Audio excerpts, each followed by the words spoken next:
Kau tahu? Aku tak tahu kenapa. Zubaidah. Kenapa ni Zubaidah? Nak jumpa dengan Musaman. Ada hajat.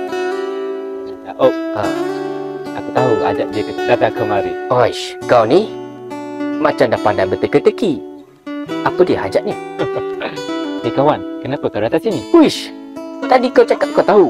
Cis, ni tak boleh. Ni memalukan. Entahlah, nak kata diabetes pun, ya. Darah tinggi pun, ya juga. Luka pun, ya juga. Macam mana ni?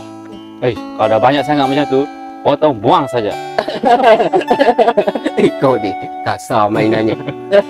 Aku dah cuba macam-macam dah. Semua sapu-sapuan aku dah letak dah. Tapi macam ni juga. Tak okey juga. Tak juga. Kalau macam tu, kau cuba ni. Zubaidah, tengok dulu. Apa ni Musaman? Itu Bitake nama dia. Tapi dalam ni ada kunyit. Panaslah kaki aku nanti Musaman.